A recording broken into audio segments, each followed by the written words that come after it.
Hey there, little champs. Welcome back to Classroom Catalyst. I hope you're all having an amazing day. So, today we are back with chapter 14 Bajao Khud Ka Banaya Baja, and this is part 2. So, in this part, we will explore how to make some really cool musical instruments using simple things like water, cups, balloons, and even thread. By the way, if you haven't watched part 1, Mufti Muft, it's already uploaded on the channel. The link is in the description. So be sure to check that out too. Alright, now let's get started and see how creativity and music come together in this fun chapter. चलिए read करते हैं फिर इसे समझते हैं. तो हमारे chapter का नाम है बजाओ खुद का बनाया बाजा. पिछली कक्षाओं में तुमने पत्तों से पटाखा बनाया, ग्रीटिंग कार्ड बनाया, कागज से मुखौटे बनाकर नाटक खेला. तो यहाँ पे आपको बोला जा रहा है कि पिछली कक्षाओं में मतलब 3rd स्टैंडर्ड में आप लोगों ने क्या सीखा? पत्तों से पटाखा बनाना, ग्रीटिंग कार्ड और कागज से मुखौटे बनाकर आपने नाटक खेला.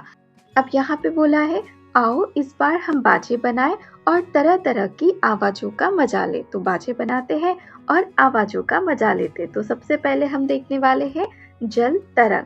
पानी से भरे हुए प्यालों पर लकड़ी की पतली डंडी से चोट करने पर अलग अलग तरह की आवाजें निकलती है जो सुनने में काफी मधुर लगती है, मतलब स्वीट लगती है. तो देखिए इस पिक्चर में आप देख पा रहे हो, ये है पानी से भरे हुए प्याले, है ना, सारे के सारे. और यहाँ पे बोला है कि पतली डंडी से आपको चोट करना है इन प्यालों पर, और जैसे ही आप चोट करोगे, हिट करोगे वहां पे, तो एक बहुत ही स्वीट सी म्यूजिक निकलती है, आवाज निकलती है. तो वो बहुत अच्छी लगती है सुनने में.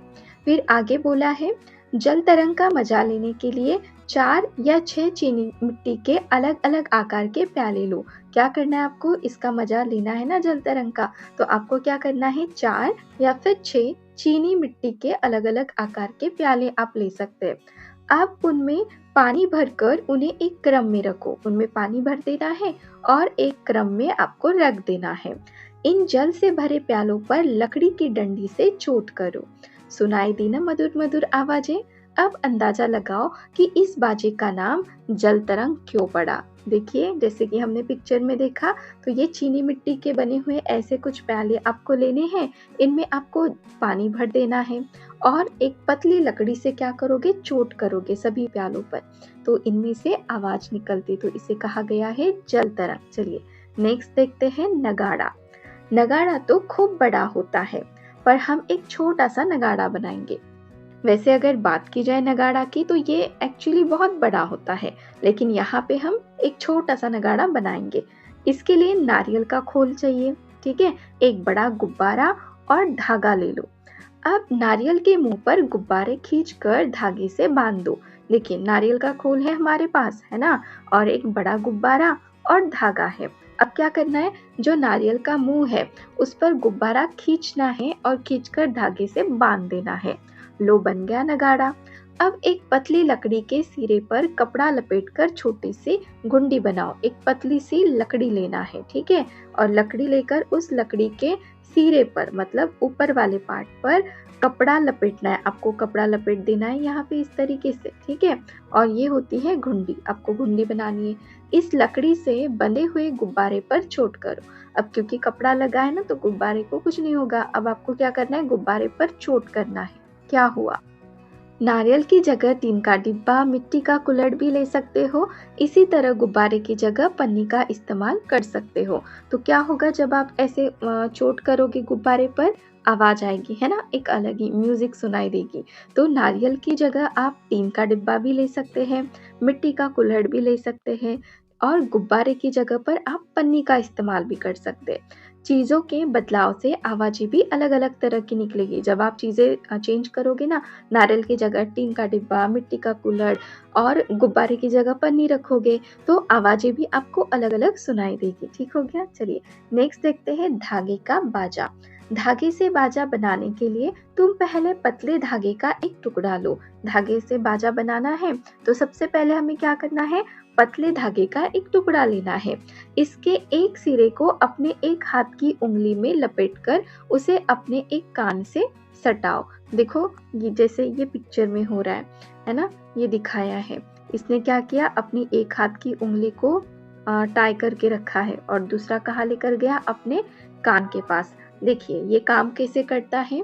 सबसे पहले तो हमें क्या करना है, एक सिरे को अपने एक हाथ की उंगली में लपेटना है, फिर उसे अपने एक कान से कान के पास लेकर जाना है, फिर धागे के दूसरे सिरे को दूसरे हाथ की उंगली में लपेटकर हाथ की दूसरी उंगली से धागे को बचाओ। देखो ये दूसरे हाथ में भी इसे लपेटना है और दूसरे हाथ की उंगली से, ये वाला हाथ, इसकी उंगली से धागे को ऐसे बजाना है, ठीक है। और बजाने के बाद क्या होगा, तुम्हारे ऐसा करने से अलग अलग प्रकार की आवाजें बाहर आएंगी। अब तुम धागे की लंबाई कम या ज्यादा करके आवाजों में बदलाव ला सकते हो। तो ये जो धागा है ना, इसकी लंबाई आप कम ज्यादा कर लो, फिर इसकी जो आवाज है वो भी अलग अलग आती है। तो सुनना, इसमें से भी आवाज आती है। आओ चलते चलते आवाजों में बदलाव का एक और प्रयोग करें। कंघी को पतले कागजों में लपेटकर मुंह के पास लाओ। कंघी पता है ना आप लोगों को, तो कंघी को क्या करना है, पतले कागजों में लपेटना है और मुंह के पास लेकर आना है। अब उसमें कुछ बोलो या गुनगुनाओ, कुछ बोलो या फिर कुछ गुनगुनाओ। देखो आवाजों में बदलाव स्पष्ट सुनाई पड़ेगा। तो ये सब ना आपको ट्राई करके देखना है। और यहाँ पे ये जो हमारा सेकेंड पार्ट है 14 चैप्टर का, बजाओ खुद का बनाया बाजा, कंप्लीट हो जाता है। So if you really enjoy this video and had fun learning with us, don't forget to hit that subscribe button. Join our Classroom Catalyst family so you never miss out the next video. And hey, give this video a thumbs up if you really like it. Share it with your friend and share your thought in the comment below. We would love to hear from you. Thank you so much.